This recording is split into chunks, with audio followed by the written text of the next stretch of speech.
presentar a nuestro próximo charlista de la mañana antes del coffee break. A las personas que estén allá en la entrada, que pueden pasar por acá atrás si quieren, o pueden pasar por adelante aprovechando que todavía no comenzamos. Hay hartos asientos disponibles en esta parte de la derecha.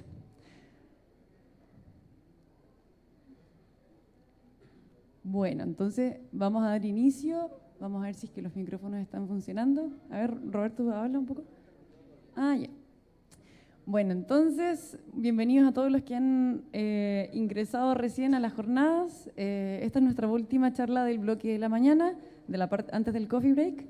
Y tenemos adelante a Roberto Jara Langhaus, ingeniero agrónomo, magíster en Ciencias del Suelo de la Universidad Austral. También tuvo un paso por Alemania en estudios y hoy actualmente se encuentra trabajando en ganadería en Tierra del Fuego. Su charla se titula Detección y tratamiento de maleza pilosela en Tierra del Fuego mediante el uso de drones. Un aplauso, por favor, para que comience. Feliz.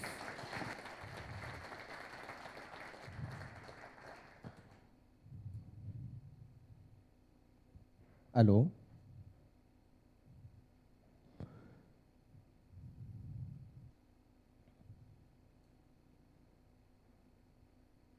Vamos a esperar un rato mientras carga la presentación.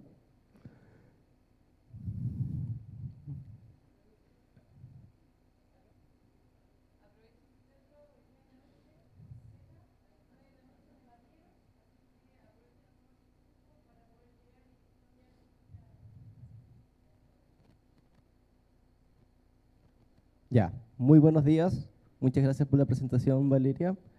Y sobre todo, gracias por la invitación.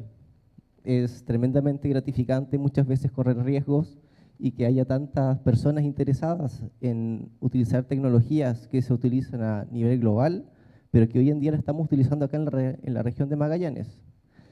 En los próximos minutos me gustaría comentarles cómo fue una experiencia respecto del uso de drones en la isla de Tierra del Fuego durante la temporada del año 2022.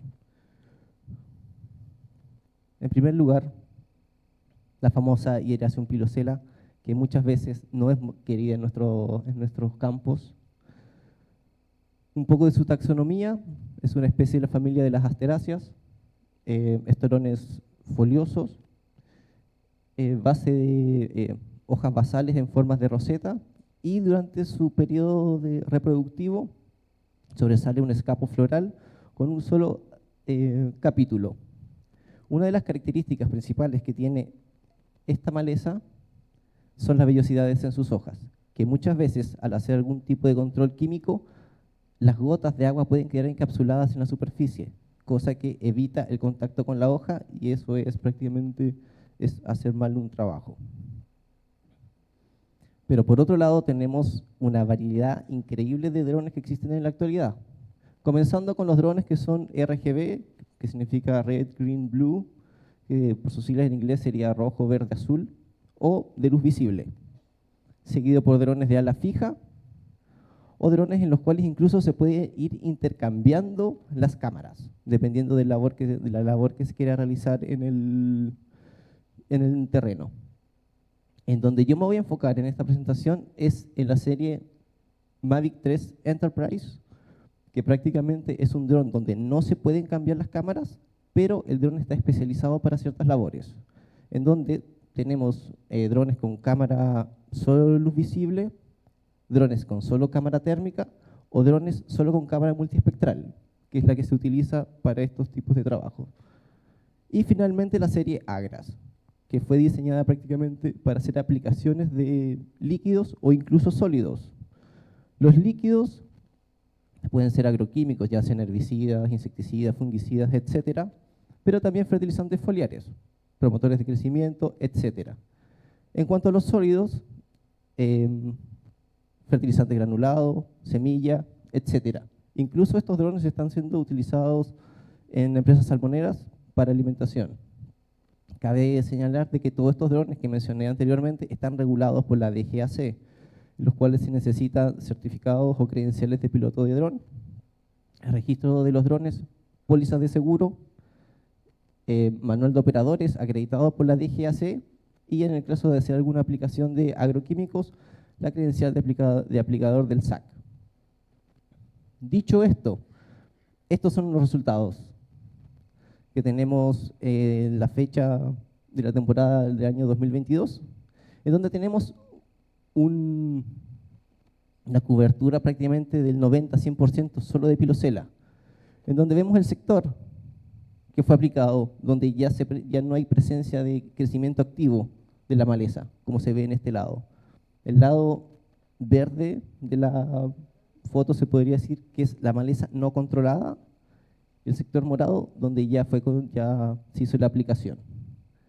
Asimismo, en otro sector, solo con un par de días, 7-10 días, tomadas estas fotografías, ya se ve un control de la maleza. Todo esto con la aplicación de drones.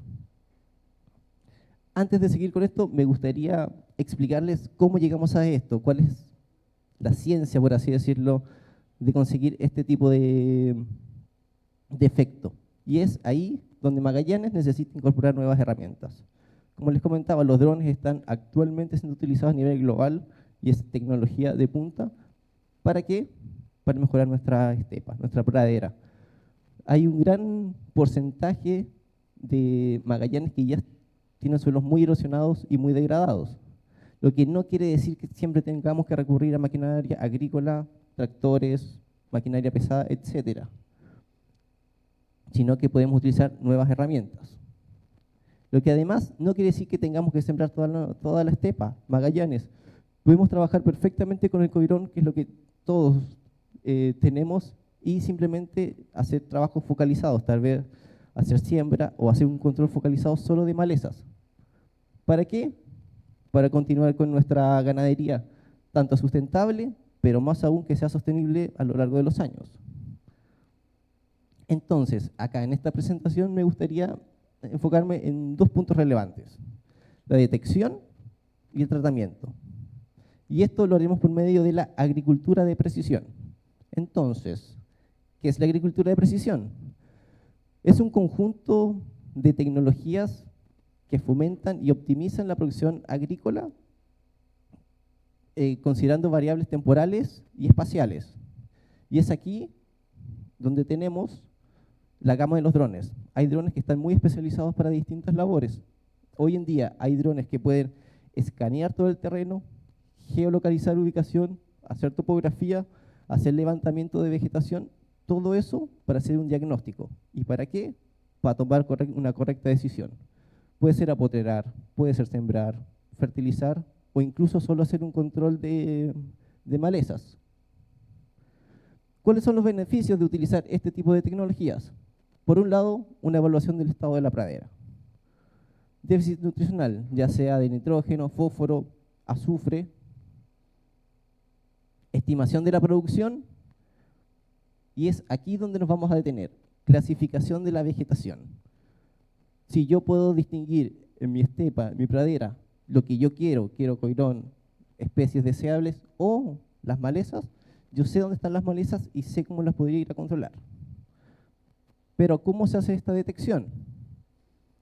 La detección se hace por medio de imágenes visuales, pero además se capturan simultáneamente en ese mismo vuelo imágenes multiespectrales. Las cámaras multiespectrales tienen relación con otras distintas longitudes de onda, en donde, por ejemplo, tenemos las infrarrojos cercanos, borde rojo, rojo, verde, azul, etc. Por lo tanto, este dron viene integrado con todas esas cámaras y esas bandas. Cabe señalar que igual la cámara visible, la RGB, no puede tener una resolución mínima de 15 megapíxeles debido a la resolución, o no se va a hacer un buen levantamiento de la información en terreno.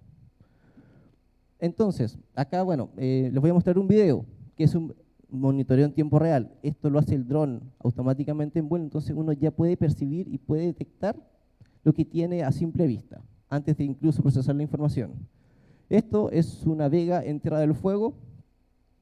Se van a poder percatar los cambios de colores, se lo estoy diciendo con anticipación, para que lo perciban, por favor.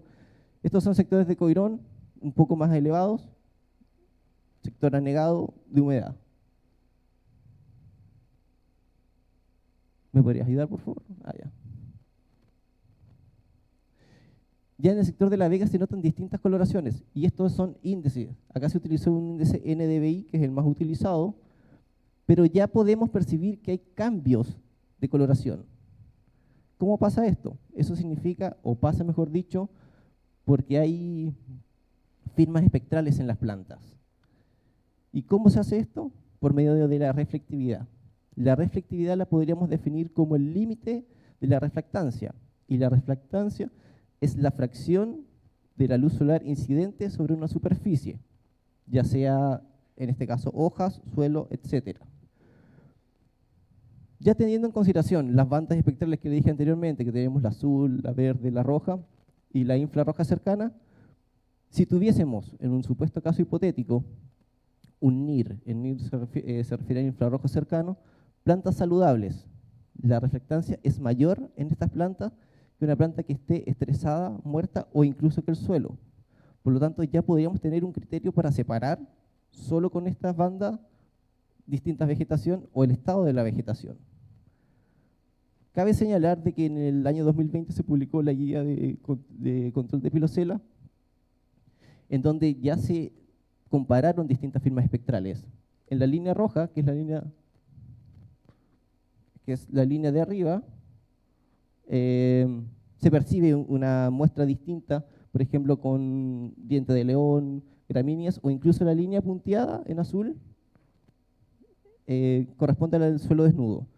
Entonces, esta herramienta ya nos sirve en Magallanes para tener un criterio de clasificación para la vegetación. Pero como todo, tiene su variación. La reflectancia depende igual directamente del estado en que se encuentre la planta. La reflectividad va a ser distinta de una hoja que se encuentre en un buen estado, que esté saludable, que esté, a diferencia de una que esté estresada o incluso muerta.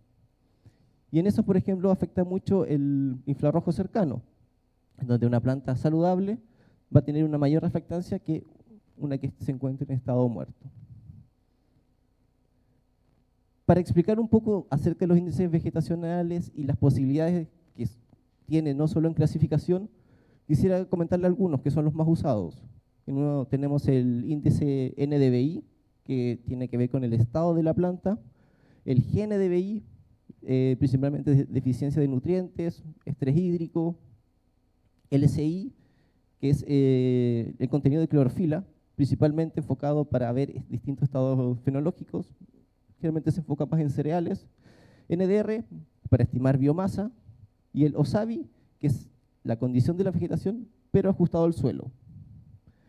Para entender un poco más, quise tomar y ejemplificar el NDVI, porque es, como les dije anteriormente, es el índice más utilizado, en donde, para hacer este cálculo, es una fórmula en la cual se van traslapando, por así decirlo, las bandas y se hacen cálculos automáticamente, en donde solo se considera el NIR, que sería el infrarrojo cercano, con el rojo. Y esto arroja un índice que varía entre -1 y 1.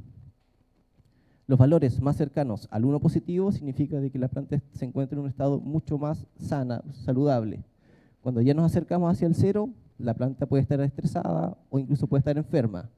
Pero si ya tenemos valores negativos, la planta significa que o está muerta o pueden ser incluso objetos inanimados, ya sea suelo, roca, etc.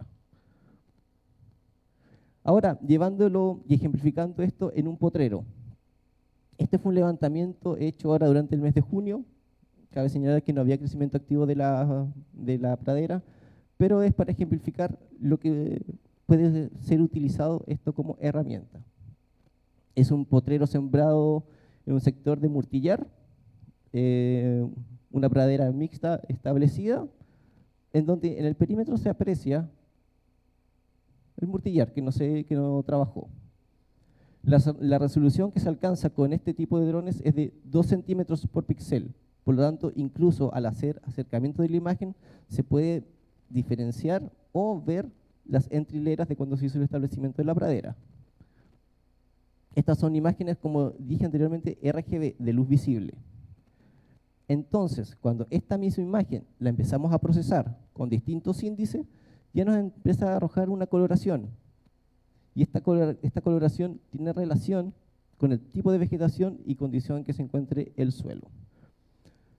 Por ejemplo, aquí ya a simple vista podemos ver que en el perímetro marca una coloración más rojiza porque determina de que es otra vegetación.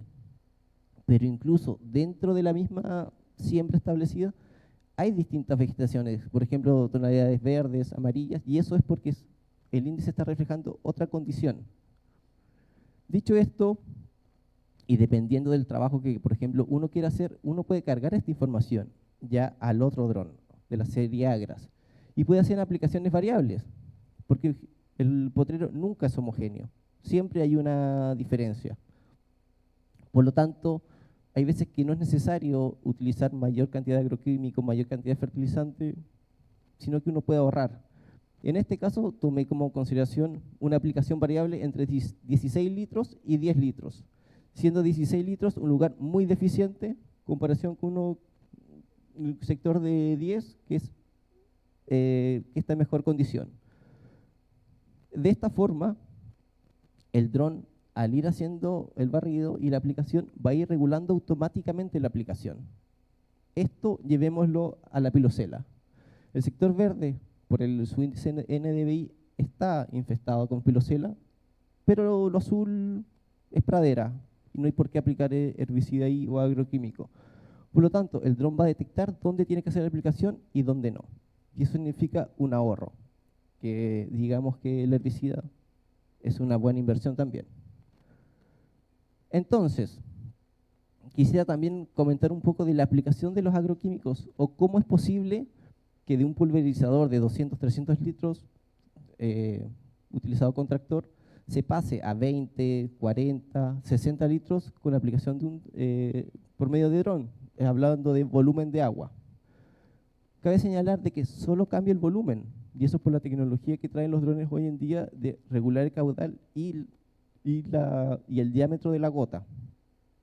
Cabe señalar de que la concentración del agroquímico no varía. Si, por ejemplo, se utiliza 1 litro por hectárea para 200 litros de volumen de agua, ese mismo litro tiene que ser utilizado en los 20 litros en la hectárea aplicada con el dron. El ingrediente activo no cambia en la hectárea, solo el volumen de agua. Un poco de las boquillas que hoy en día están utilizando los drones, generalmente son de 3 tipos, donde tenemos las naranjas, las verdes y las amarillas. Siendo las naranjas una gota mucho más fina, una muy buena cobertura, pero mucho más fácil de desviar. Una verde, un rendimiento intermedio comparada con la amarilla, que la amarilla es una gota mucho más gruesa, tiene una menor cobertura, pero es mucho más difícil de desviar. Hay que tener en consideración de que nosotros estamos controlando una planta, es una maleza, no es un hongo, no es un insecto. Por lo tanto, 2 gotas bien dosificadas como corresponde, aplicadas con un dron, hacen el efecto y hace control de la maleza. Como se puede ver aquí abajo en el papel hidrosensible, donde hay una mejor cobertura con gotas finas, pero con el viento acá es mucho más fácil desviar, versus una gota un poco más gruesa con menos deriva. Sumado a eso, los lugares de trabajo. El dron, al ser georreferenciado, puede ir a lugares específicos y sobre todo también puede trabajar en laderas de cerro. Por lo tanto, ya no es un riesgo para los operadores de tractor se pueden causar accidentes, etcétera. Ya que, bueno, en gran parte igual incluso de nuestra región, en las laderas de cerro hay mucha presencia de piloselas. Estas imágenes fueron tomadas también en el sur de Tierra del Fuego. Entonces, ¿cuáles fueron los agroquímicos que se utilizaron en la temporada pasada? Por un lado se decidió utilizar el conocimiento y la experiencia que tenían los ganaderos, pero también nos quisimos basar en unos subtratamientos que estaban publicados también en el manual de control de la pilosela, en donde tenemos 2,4-D y picloram. Adicionalmente incorporamos el MCPA. Las dosis utilizadas del 2,4-D fue de 2 litros por hectárea, MCPA 1 litro y picloram con una dosis variable entre 300 ml y 1 litro. Todo esto con sus coadyuvantes correspondientes, tensioactivos y reguladores de pH. Un poco detallar respecto al ingrediente activo, que es una información no menor que es, bueno, la composición. Aquí yo tomé como ejemplo el picloram, y el envase, la etiqueta, debe decir que viene recomendado también para aplicación aérea. De lo contrario, no puede ser utilizado por drones. Incluso en este caso, picloram viene con una recomendación de aplicación aérea con un cubrimiento entre 20 y 60 litros por hectárea. Lo que quiere decir que no puede ser utilizado con menos de 20 litros de agua y no puede ser utilizado con más de 60 litros de agua por hectárea. Como todo tiene sus limitantes y la ventana de trabajo es bastante reducida acá en Magallanes. Nosotros tenemos o trabajamos entre octubre y diciembre, considerando el periodo vegetativo hasta floración. El viento, bien sabemos que no es menor, pero coordinando, viendo con tiempo, sí es posible encontrar buenas ventanas de trabajo. 3 días, 5 días, incluso una semana. Pero constantemente también hay que estar monitoreando en terreno las intensidades y sobre todo las ráfagas de viento máximas, que son las que principalmente ocurre esta deriva. Y la temperatura. Hay algunos herbicidas que a bajas temperaturas tienden a cristalizarse, lo cual haría que se tapen las boquillas del dron. Pero también tiene sus beneficios. Eficiente, podemos reducir entre un 80 y un 90% el consumo de agua. Una hectárea la está haciendo en aproximadamente 7 minutos, me refiero ya con cambio y de nuevo volando. La geolocalización, está todo georreferenciado, por lo cual el dron hace la pega solo, no hay operador, es independiente en ese sentido. Y un beneficio es el trabajo nocturno. Bien sabemos que muchas veces en Magallanes, durante el día hay viento, pero durante la noche tiende a calmar. Y de esa forma es posible incluso trabajar de noche, ya que el dron tiene sensores que funcionan y no dependen de la luz solar. Entonces, finalmente, la experiencia que fue en Tierra del Fuego. Se consideraron 4 estancias: Irene, Eduardo Jara, Quinta Esperanza, Eduardo Tafra, María Diana, Alfonso Mijovilovich y el estero Jorge Canepa. La ubicación, estancia de Irene se encuentra ubicada en el sector norte-oriental de la isla, Quinta Esperanza, cercano a Cerro Sombrero, María Diana, caminos a San Sebastián, por el cruce de Las Flores, y estancia El Estero, en el sector de Río Chico. Empezando con Idirene, acá el sector era bastante plano, por lo cual el dron podía volar a 2-3 metros sin problema. Cabe señalar que había manchones acá, no era una cobertura del 90-100% de maleza, y debido a la logística fue mucho más fácil ver el efecto aquí en esta estancia, y ya a los 3 días había un efecto del herbicida en la planta. Estancia El Estero, sector de Río Chico. Cabe señalar que acá se utilizaron 2,4-D y MCPA para el control. Son sectores establecidos también con pradera, y también se ve un efecto del control de la pilosela. Todas las partes que están en color morado es donde se realizó el control, y aquí, un poco más allá, hacia el lado derecho de ustedes, se puede apreciar que es el control, donde aún queda mucha pilosela. Ocurre un efecto que es el efecto borde, donde obviamente queda un poco más de planta, se podría decir, pero aún así, con estos herbicidas también se ve un control. Cabe señalar que el 2,4-D, como dice la literatura, no controla el 100% de la pilosela, pero sí la gran mayoría. Por otro lado tenemos, bueno, María Diana, en donde aquí estas imágenes fueron tomadas a los 7-10 días después de la aplicación. Cabe señalar que en esta estancia se utilizó una aplicación variando entre 300 ml hasta 1 litro. La diferencia de las aplicaciones fue para ver el impacto que tiene una mayor concentración en las próximas temporadas. Vale decir, fue controlada en la temporada. ¿La próxima temporada volverá? ¿O el efecto residual del herbicida hará efecto y evitará que haya un rebrote de la maleza?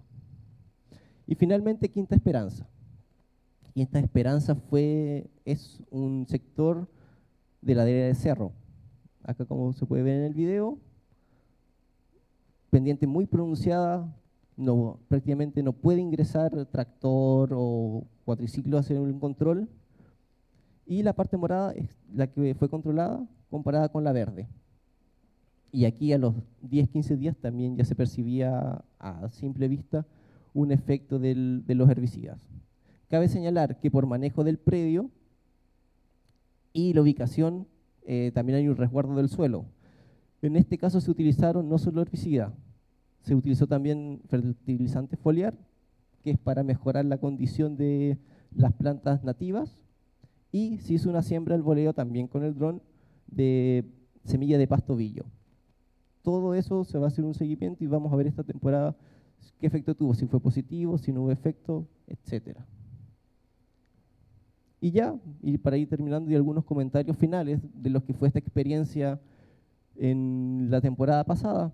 Se ve un efecto positivo en la primera temporada enfocada al control de la pilosela. Es posible realizar una clasificación de la vegetación utilizando cámaras multiespectrales de dron. La detección de la pilosela dependerá del estado de desarrollo de la vegetación. Y finalmente, el picloram es el herbicida más efectivo contra la pilosela para estos casos. Muchas gracias.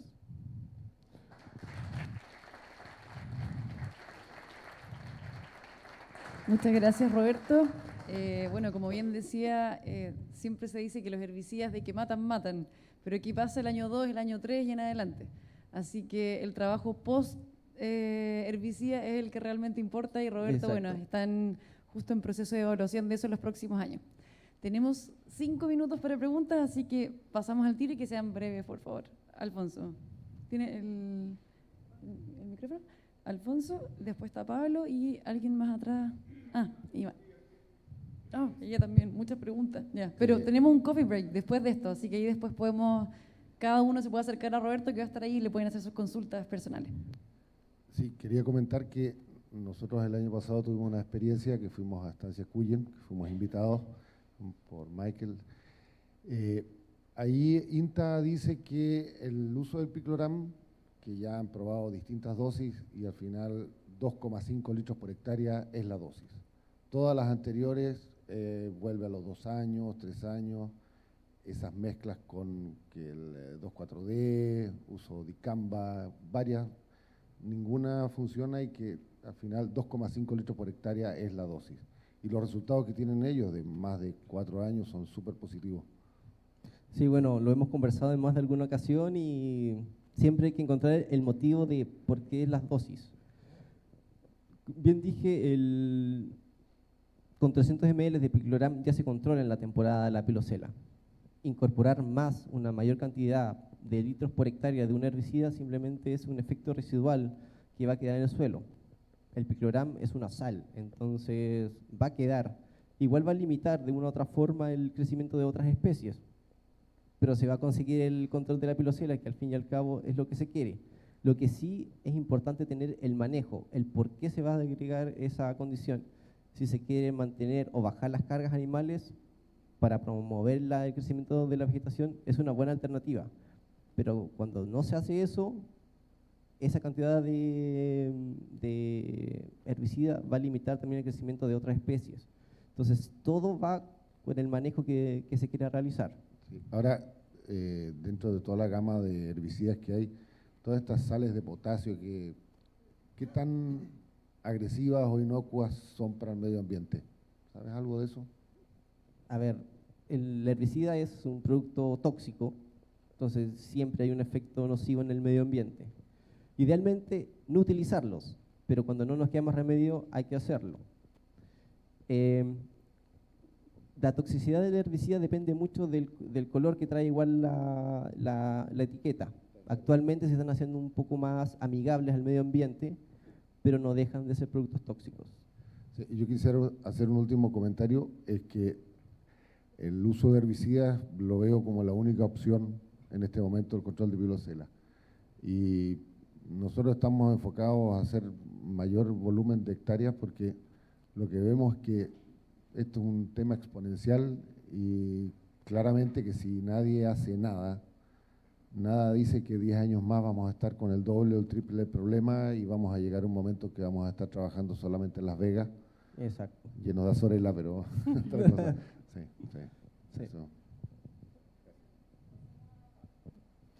Hola Roberto, muchas gracias por la presentación. Mi consulta es igual bien relacionada con la dosificación. Cuando tú hablas ¿Dosificación te refieres a la del dron o la del agroquímico? No, la dosis del agroquímico. Ya. Cuando sabemos que el picloram, por ejemplo, funciona en 1 litro disuelto en 200 litros de agua. Esa es la recomendación básica en una aplicación normal. Cuando tú le bajas la cantidad de agua, estás aumentando la dosis de la concentración del producto activo en cierta forma. Y lo que dice la literatura y en realidad la etiqueta del producto es que cuando tú tienes un herbicida sistémico, que la gracia es que mate la planta completa, o sea, que entre por la hoja y llegue a la raíz y muera toda la planta, si tú aumentas la concentración, lo que haces es transformarlo en un herbicida de contacto y corres el riesgo de que muera solo la parte de la planta que entra en contacto con el herbicida, producto de este aumento de la concentración. ¿Has visto algún efecto de eso? O sea, ¿corres riesgo en esta aplicación con dron, bajando la cantidad de litros? Porque es lógico, no puedes andar con 200 litros en el aire. Pero ¿se puede correr este riesgo de que estemos ocupando un herbicida que debiera actuar en toda la planta y en realidad solamente estemos matando un par de hojas o las que entran en contacto con el producto? Sí, bueno, no he visto nada directamente con drones, pero sí había escuchado de esa experiencia, pero con el uso de pulverizador con tractor, en donde la concentración de un herbicida fue demasiada y hizo ese efecto, quemó la planta y no alcanzó a distribuirse por toda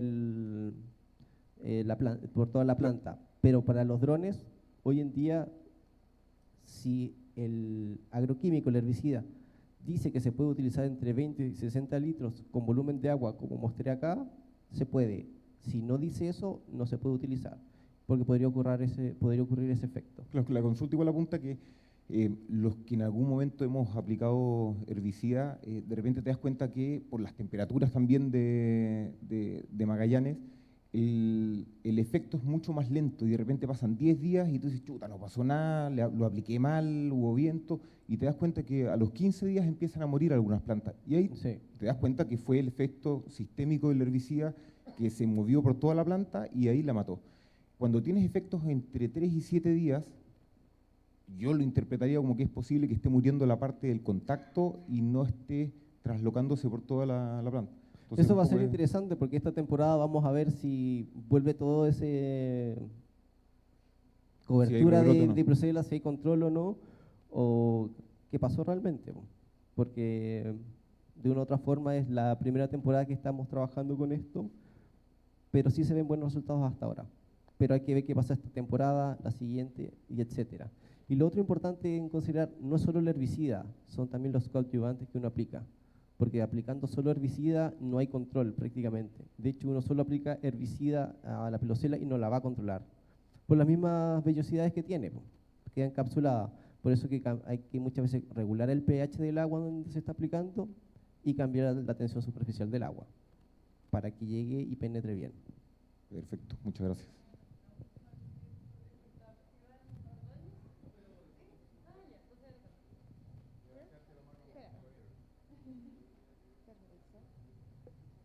Gracias.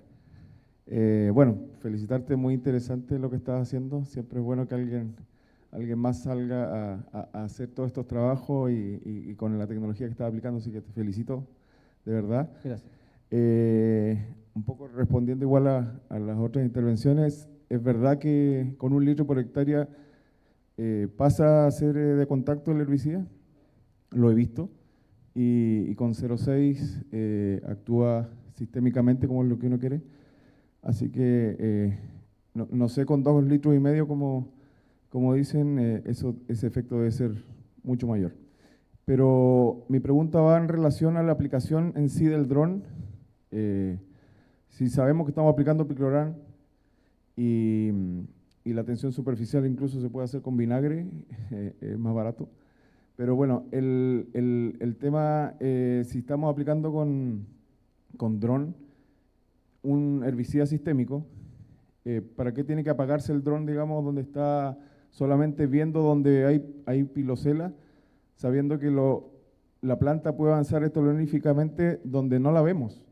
Por lo tanto, si aplicamos en todo el potrero, Sí. vamos a controlar, creo yo, en forma mejor Bueno, todo ese porcentaje que no estamos viendo.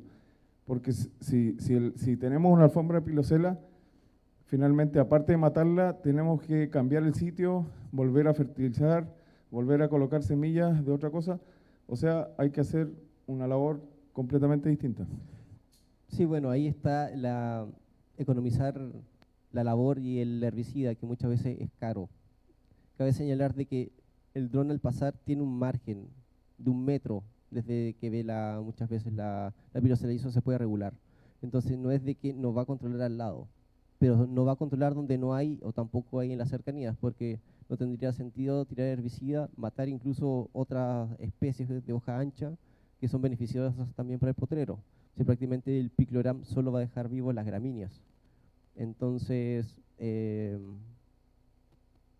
todo, bueno, va a depender si hay no sé, un potrero casi con el 90-100% de cobertura de pilosela, ahí hay que controlar todo el potrero.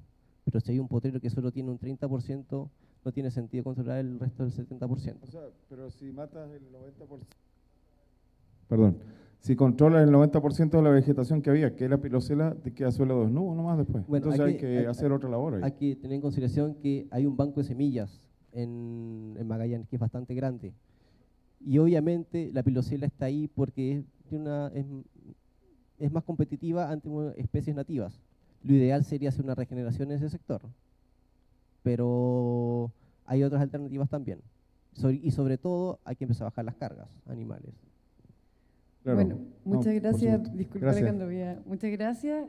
Roberto, súper interesante igual tu presentación. Creo que es un tema que estamos al debe como ganaderos, que ya todos lo tenemos claro.